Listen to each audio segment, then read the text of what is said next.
Mary Modica of Good News Ministries of GNM.org.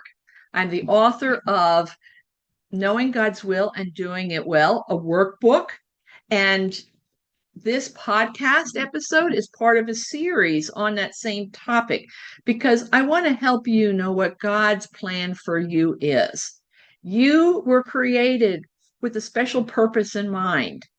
God has some special plans for you. And maybe you've been struggling with figuring out what he wants you to do at this particular time in your life. So that's what I'm here for, is to help you with that.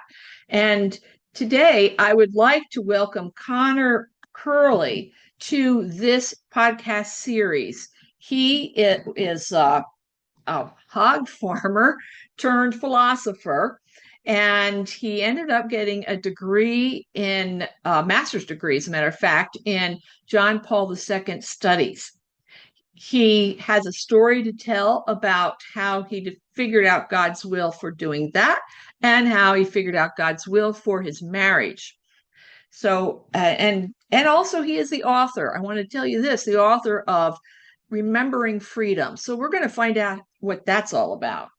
So welcome, Connor. Thanks for joining this show. Terry, thank you so much for having me. So tell me, how did you end up in the National Guard? Yeah, well, it's sort of funny, you know, God sometimes uses our limited human situations to tell us what he wants us to do. I was fresh out of college. I married my wife very young. We met in college. And we moved to Ohio, right? So I had a undergraduate degree in liberal arts with a concentration in philosophy. So for those of you who are in the academic world, you know that an undergraduate degree isn't exactly marketable for that. For if you all want to go teach philosophy, you have to get a higher degree, right? So I had an undergraduate in philosophy. I had a resume of raising hogs and pulling watermelons. I was in a neck of the woods where I had no friends, no connections, no marketable skills to speak of, and a brand new wife. So I probably had to figure things out pretty quickly, right? I turned to the National Guard to give me a marketable skill and health insurance benefits so that I could take care of my family the way God would build it. And I guess So the rest is history, as they say. Yeah, how did you pick that particular branch of service? How did you know that's where God wanted you? Sure, yeah. Well, growing up in a very small community, I've always been home mind and home centered, right? I saw the National Guard as an opportunity to protect the state of Ohio. You know, our first mission isn't to go serve the interests of the federal government. It's really to our home community and our home state. So it was almost a recognition, right? When I learned that this was a thing, I saw it as, oh, this is a way that I can tie myself to the community as a protector, and also help provide for my family, right? So it was an opportunity to tie myself to Ohio, and offer to serve the larger cause in the military. I'm physically able. I was able to join, but not really. Oh, I'm going and joining the military. I'm joining the army, right? It was home centered first and foremost. So So how did your Catholic faith help you with that? Because there are a lot of people, who choose careers or, get involved in the military, the National Guard, whatever, and without any thought of God. So what made your decision different or easier, perhaps? How did your Catholic faith fit into that? sure, yeah, absolutely. So in college, I read a lot about John Paul II, specifically Fides et Ratio, right? And he ends that encyclical. I think it's Fides et Ratio. Now I have to go back and check my notes. But Fides et Ratio, if I'm not mistaken, ends with an exhortation to bring Christ to the four corners of the earth. And that's not by standing on, for some people, it is called to stand on the corners and preach, right? For a lot of people, it is to join the religious life, right? But primarily, right, to be a good Catholic, we form Catholics not so that we can go off into the academic world, all of us rather, but so that we can have good plumbers, so that we can have good Catholic military service members, right? To bring that Catholic ethic to the four corners of the world is bringing Christ to the four corners of the world. So I saw the National Guard as a way for me to get some life experience and to evangelize, so to speak, right? By being good at what I saw God was calling me to do in order to take care of my family. Yeah, it reminds me of something that I did years ago. My husband and I joined CERT, CERT, the Citizens, I forget what the E stands for now, Emergency Response Team. And it was after we'd had a bad hurricane come through here in Florida, and Ralph and I were very much relying on God to direct us, to inspire us, from day to day as to what to do. And we were just very much led to joining that so that we could be trained to help others. And it's like it's another way to be the hands of Jesus, reaching out to help people. And there fortunately there was no hurricanes after that where we actually got to use this training. But there was a time when, and we, you're trained to keep the backpack full of all the supplies you need in an Yep. emergency to help somebody in the trunk of the car. And we had that. But so we were just driving along and witnessed an accident at an intersection, and we pulled over to the drugstore on the corner and jumped out and went. We called 911, of course, and while we were waiting, we went the to the vehicles that had crashed. And the passenger in the car, it was a car that had crashed into a pickup truck. The pickup truck was okay. The driver, I should say, was okay. The passenger in the car was in kind of shock. She didn't look like she was hurt, but she was real shook up. And the driver, was he jumped out of the car and he was about to go beat on the truck driver. And I'm praying, Lord, how do we calm this situation? And Sure. I remembered from the CERT training that people people react in a certain way when something bad happens, and here's what to do, here's how to handle them. And one of the techniques they taught us was to give the upset, freaking out person something to do. So I kept telling him, diverting him from, heading over to the truck driver to, I said, check out your wife, console your wife. She needs your help. And, so that's what I had to keep doing over and over again, because he'd help her, he'd talk to her, and then he'd get angry again. And I'm praying, don't let him get angry at me, Lord. Yeah, yeah, But it worked, sure. Yeah, and we no, helped them absolutely. through that situation until, help arrived. But yeah, it is a wonderful feeling to be have the kind of training where you can help people in emergencies. And well, and kind of to your point, right? Like you said, you guys joined CERT. I have a lot of friends who have also joined CERT up here in Ohio, by the way, right? It's a fantastic program. But yeah, so you guys joined CERT intending to sort of stand ready to protect the homeland in case of a natural disaster, and God ended up using your training in a certain, like, in a tangential way, I guess, right? And that's been Yeah. my experience with the National Guard a lot, right? So I the National Guard has done a lot of training for us. I haven't done a lot of heroics in the National Guard, right?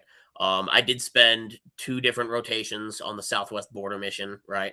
I was part of the Homeland Response Force, which is just a group of individuals that train to respond to hurricanes or natural disasters or train derailments. Northeast Ohio had one a couple of years ago, right? So I did a lot of training for that stuff, but never really responded to a lot of that stuff in real life situations, except for tangentially, God used that training in two different ways come to mind specifically for me, right? One is my current job. I actually recruit for the National Guard now, right? So if you know anybody who wants to join, give them my number. No, but the education benefits that I've been able to receive from the National Guard has sort of caused me to want to go into schools to talk to other students and just try to help them figure out their path in life, right? To help them figure out how to escape their local communities if they want to go somewhere else, or how to build up their own communities, right? The National Guard has sort of helped me do that with my wife, with my family. That's one of the reasons that sort of caused me to try to do the National Guard more full time. But more specifically, the disaster response training sort of helped my wife and I respond when just about a year ago, we got a phone call stating that, hey, my wife and I have been trying to adopt for a while. And we got a phone call at 6 o'clock Tuesday night about a year ago. We have a kid who we need a home for. Would you guys mind opening up your home? And we said, absolutely. And he was at our house at 11 o'clock the next day. This is our first kid. We were a little shell shocked. For about a week after that, we sort of sat there and figured, like, oh, what did we just do? But the disaster response, I don't want to liken opening up our home to a child as a disaster response, but yeah, there was a lot of turmoil, a lot of chaos, right? It was a disaster response for the Curley family for a while.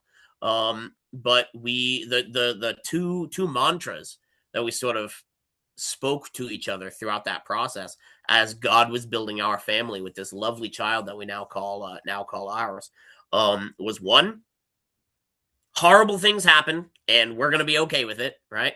Like, as we're learning to be parents to this child, horrible things happen. And the second thing is, we don't shy away from good things just because they're hard, right? It was Donut Sunday one Sunday when we brought him to church. It was the second or third time that we had brought him into church, and he didn't know what was going on. And he was a monkey, right? How He old? was now, How old is he? he is now 5. He is now 5. How old But was he when you adopted him? he was just at 4. He was just at 4. Came with some unique struggles that we've had to flex to and learn. Like I said, it was a very tumultuous time for the Curley family, right? But one of the first times that we brought him to church, he was he was flailing around, he was yelling, right? And I told him, hey, if you're good, we'll go down to the basement and get a donut with the rest of the community, right? As soon as Father announced it's Donut Sunday, he goes, yay! So, like, okay, we got this, right? And knowing full well that sugar is gonna just make our life that much harder as soon as we get home, right? Like, it is good for this kid to have a donut on Donut Sunday with the community after he was good in church, right? Maybe that's bribing, maybe it's not. But either way, we told ourselves we don't shy away from good things just because they're hard, right? And that's a direct result of God leading me to the National Guard and having my wife and I go through some hard things that were ultimately good for us. Oh, that's an excellent point to make. Thank you for sharing that. How did your prayer life and discerning God's will, paying attention to what God wanted for you, get you to the point of marriage? How did you meet your bride, and how did you decide to propose? Sure, yeah. Well, so it's funny. My wife and I were classmates. We took pretty much every class together, and I met her the first day I was on campus. Uh, Saw her every day for 4 years, and we didn't end up starting going out with each other until the last semester of our senior year. So it was I'm sort of a slow learner sometimes. God really has to kick me up the side of the head sometimes.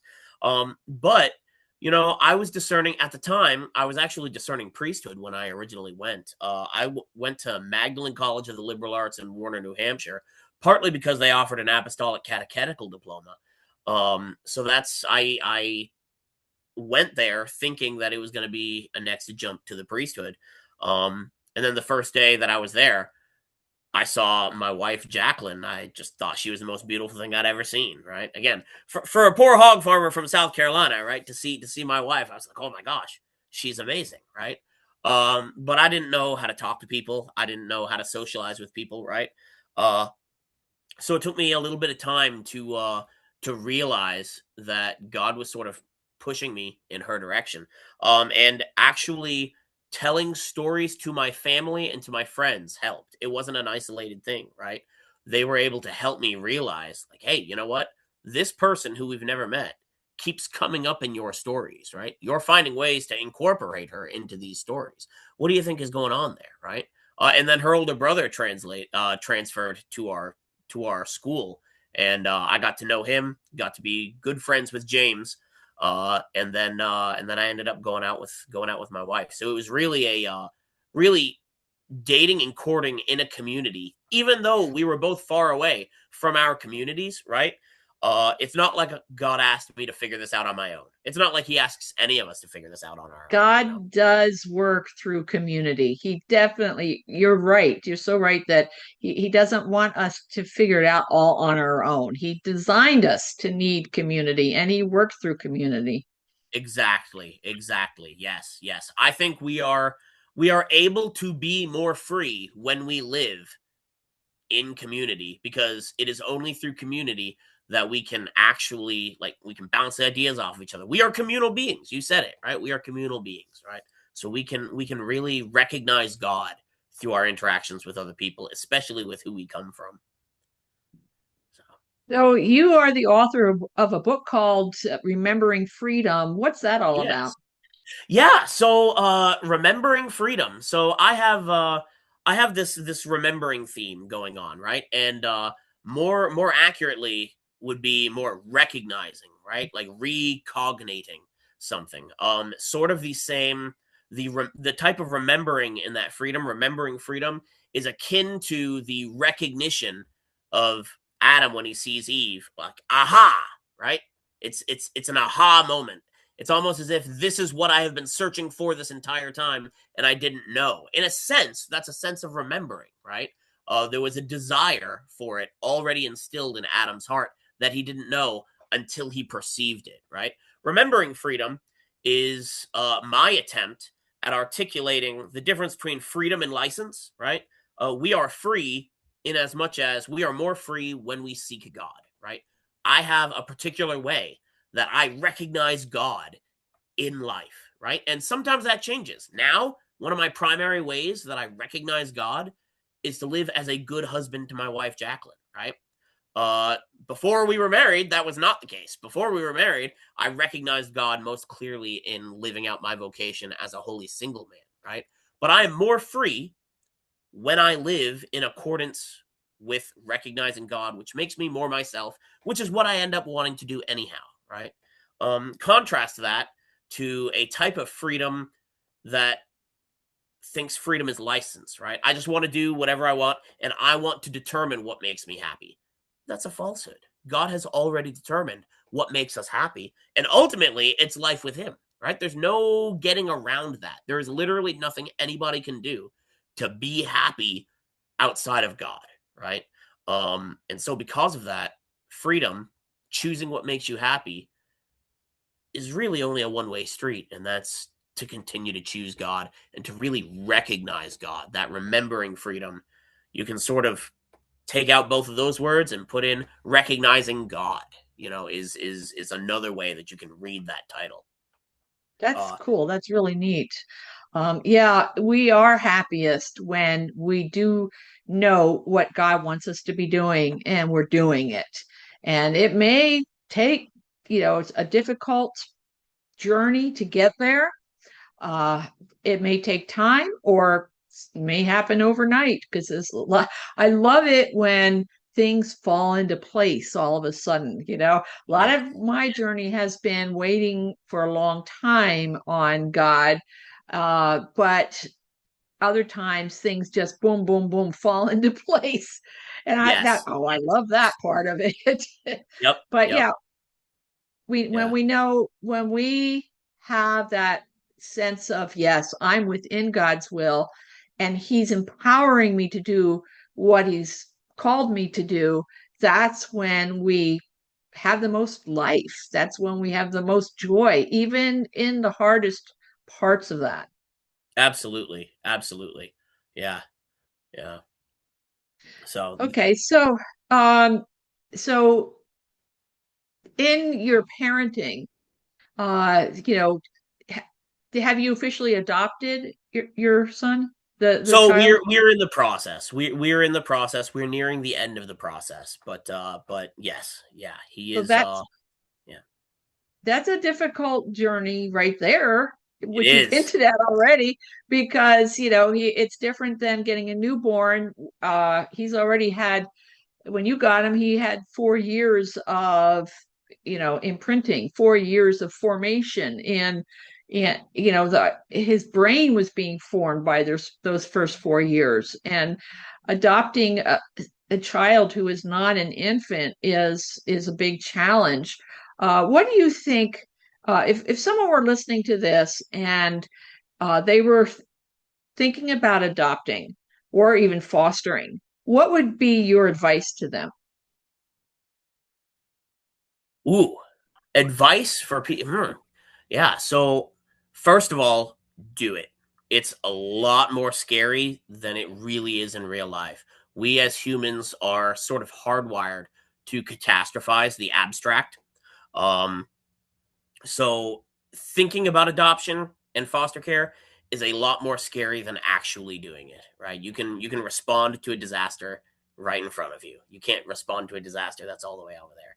Speaking of responding to abstracts, another piece of advice I would give is you can never make decisions for abstract children that you do not have yet. Um, Whoever is might be listening who might be considering foster care or adoption, again, 100% do it. um but be aware of the journey that has brought you to choose this, and don't make decisions for things that aren't, that that might not come yet. Be that you're on the wait list for adoption, be that you're going through infertility treatments, be that whatever it is. Don't make decisions now for something that God might bless you with later, because God is asking us to live today. God is fully active. That is his nature, right? He lives in the now. Every moment to him is happening now, right? So we mirror God most, and we can hear him most clearly when we're living now, right? And whenever you do get placed, remember that same thing. Respond to right now. Don't make decisions on who you might think the child might be in 10 years from now. Respond to your child today. That's I think off the cuff without thinking too much about it. I think that's what I would tell people. But first and That's a foremost, that's a do good it. point too, in anything that we're considering doing and trying to discern if that's God's plan for us. We have the now. It, we Mm-hmm. can't we can't be in the future. We can't return to the past, and we can learn from the past and we can pray for the future. But the now is where we are meeting God. He meets us in the now. And Exactly. in the now, there's clues as to what God is calling us to do. There's in the now is when, because God doesn't string us along and say, okay, I'm going to wait until they're really getting desperate before I tell them what I want Yep. them to do for the kingdom. Yep. And, but in the now, think, the people who are watching this, I want you to think about what is your passion. We've heard from Connor what his passions were. What is your passion that right now is, gets you fired up? In that is something of what God's plan for you is. So, do you have any advice to add to that, Connor? Oh, I mentioned it at the beginning. It's a philosophy that I've sort of lived by, but sort of in that vein. Don't worry about what God wants you to do 10 years from now. If you do what he wants you to do today, every day for 10 years, this isn't my advice, by the way. This is something that I think my father told me when I was trying to figure out, like, oh my gosh, I don't know what I'm going to do. I don't know, right? Do today what God wants you to do. And if you do that every day for 10 years, he'll be exactly where he wants you to be. And that's really all we can do, because, like you said, we have the Well now. said. We have the now. So Yeah, well said. Well said. If people want to know how to get your book, how do they get in touch with you? How do they find you? How do they find your book? yeah, sure. I have a copy of it here, right here. My sister-in-law did the cover, by the way. I really try to have her do any sort of illustrations that I need. So she's fantastic. But yeah, I have a website, connorscurley.com. You can find me on Facebook, Connor S. Curley. Those are sort of the two main ways. It's on Amazon. I think New Harbor Press put it out. You can also go to New Harbor Press website. Okay, very good. And we'll be putting all these links to you in the notes, because this will also be turned into an audio podcast, and it'll be in the description on YouTube as well. So I thank you very much, Connor, for sharing yourself with us. And I thank you, people watching this. Just remember, I'm here for you to help you figure out what God's plan for you is. God bless you.